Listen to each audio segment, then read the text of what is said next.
은닉 자금이 많기 때문에 트럼프 입장에서는 가상화폐 시장을 다 종결했다고 볼 수 없는 거예요.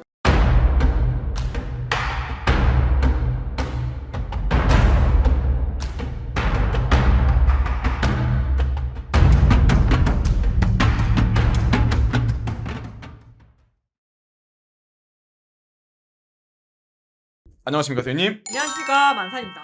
반갑습니다. 반갑습니다. 남들이 보지 못하는, 전문가들이 보지 못하는 시선을 선생님이 해안해가지고 보는 시간. 오늘은 선생님이 그 누구보다 친하게 지내는 사이 두 명이 있습니다. 그 중에 하나 트럼프 대통령입니다. 트럼프요. 네. 지금 굉장히 많은 말이 나오고 있어요. 네. 사실 리딩방을 운영한다. 1억 5천만 원이면은 트럼프에 대한 소식을 누구보다 빠르게 알려주는 리딩방을 운영한다라는 말까지 나오고 있는 네. 전 세계적인 사람들이 궁금증을 갖고 있는 사람인데요. 네. 일단 하반기 트럼프 대통령님 어떤 움직임을 보일까요? 글쎄요. 지금 클레이법 입법 관련해서 약간의 클레임 같은 그런 발목을 잡는 것이 트럼프 일가의 재투자죠.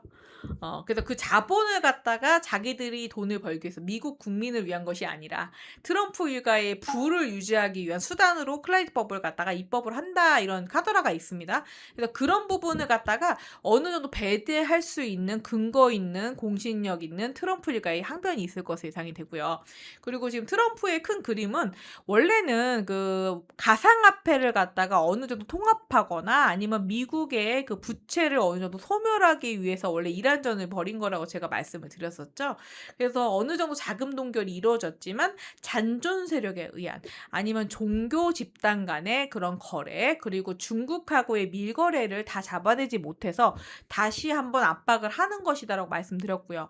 그리고 나머지 국가들 중에서 브라질하고 뭐 캐나다 뭐 이런 쪽은 간세적인 협상을 했다 하여도 그것이 동결되지 않았거나 은닉 자금이 많기 때문에 트럼프 입장에서는 가상화폐 시장을 다 종결했다고 볼 수 없는 거예요. 그래서 그런 부분 때문에 이란전 비스무리 아니면은 우크라이나전 비스무리하게 계속 이끌어갈 가능성이 높습니다. 사실 이 트럼프 2기 행정부가 나오면서 우리가 빼놓을 수 없는 게 변화하는 중동의 질서거든요. 네. 중동의 질서 하반기엔 좀 어떤 움직임으로 보이세요, 선생님? 중동의 석유 패권을 미국이 지금 뺏으려고 해서 어느 정도 성공 가도를 갔습니다. 그렇지 100% 정복은 불가능한 거예요. 그 움직임 중에 하나의 신호가 뭐냐면 사우디아라비아에서 원전 설치하겠답니다. 그쵸.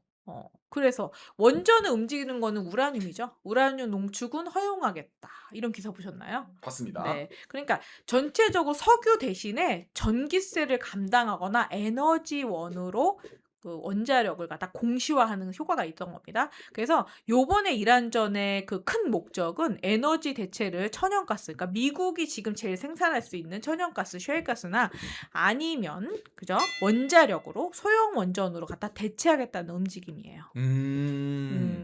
결국 트럼프도 이 에너지 패권에서 지지 않겠다라는 의지를 보이고 있다라는 건가요? 그죠. 에너지 패권국이 갖고 있는 은닉할 수 있는 자산이나 아니면은 GDP상의 그런 통계적인 그 자본 구조가 중동이 굉장히 큽니다.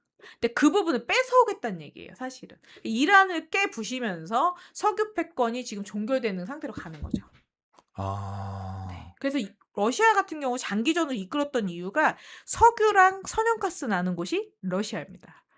그래서 종결을 안 하고 우크라이나를 부추겨서 미국이 다듬었을 가능성이 높습니다. 그렇게 되면 선생님이 중동 질서에 대한 얘기를 해주셨잖아요. 지금 이란과 사실 미국 간의 관계가 굉장히 차가운 상태입니다. 네. 이 이란과의 관계는 하반기에 어떻게 움직임을 보세요? 이란이 중립국가나 연합국가로 돌아설 때까지 아마 트럼프가 굉장히 폭격을 가할 것으로 예상이 돼요.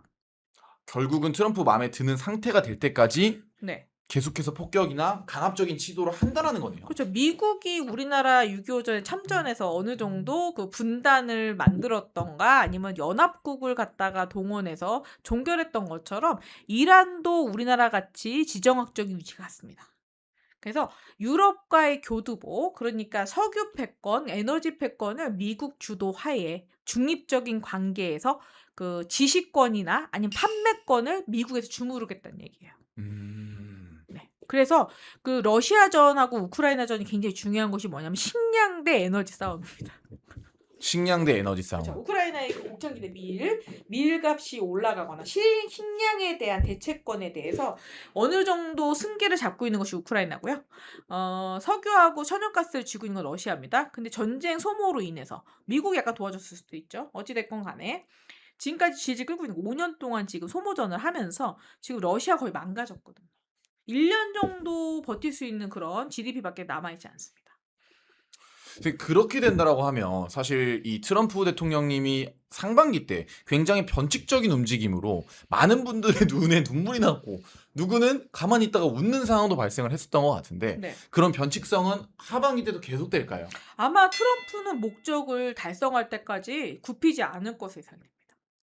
그래서 가성비 있는 전쟁을 좋아하기 때문에 아마 한 방에 두드러 패는 것이 약간의 그 소모전이라고 생각을 해서 휴전을 할 것처럼 했다가 왔다 갔다. 관세전에도 똑같이 했었죠. 관세도 내가 매길 것처럼 얘기했다가 상대방이 굴복하면은 다시 안 할 것처럼 얘기했다가 또 다른 제시를 해버립니다.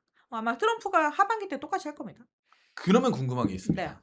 네. 미국 헌법상 3선은 불가능합니다. 근데 이 트럼프 대통령님이 자꾸 3선을 암시하는 얘기를 한단 말이죠. 네. 헌법을 바꾸겠죠. 3선 할 수 있다라는 건가요? 바꿀 수도 있죠. 아... 만약에 전략적으로 뭔가를 갖다가 업적을 달성하거나 네, 그죠? 아니면은 뭐 트럼프 아들내미도 있고 트럼프 딸내미도 있지 않습니까? 그렇죠. 네, 여러 가지 길이 있겠죠? 이 트럼프 움직임에 있어서 사실 정치적으로 미국이라는 나라는 세계에서 제일 큰 시장이라는 사실은 변함이 없잖아요. 네. 대한민국이 좀 시사해야 될 점, 대한민국이 주목해야 될 점, 하반기에 어떤 게 있을까요? 우리나라는 가장 우방입니다, 미국에. 우방이라는 걸 잊지만 않으면 솔직히 뭐 우리나라가 불리할 건 없습니다. 아, 네. 트럼프의 움직임이 있어서 대한민국 공식적인 입장에서 미국 가는 얘기만 안 한다면 별일 없겠죠? 공식적으로는 네. 흔히 말하는 좀 중도의 길을 잘 걸어야 된다는 거네요. 그죠. 중개무역 국가로서의 입지를 갖는다면 아니면 모든 국가를 갖다 다 통용할 수 있는 국가가 된다면 충분히 안전지대에서 40년 이상이 평화가 올 것으로 예상이 됩니다. 좋습니다. 이렇게 해서 하반기 트럼프 대통령님의 움직임을 한번 알아봤고요. 네. 추가적으로 또 미국 트럼프 대통령에 대해서 궁금하신 점이 있다라고 하면 댓글 남겨주시면 감사하겠습니다. 네. 오늘도 세명감하고 좋은 정보 감사합니다.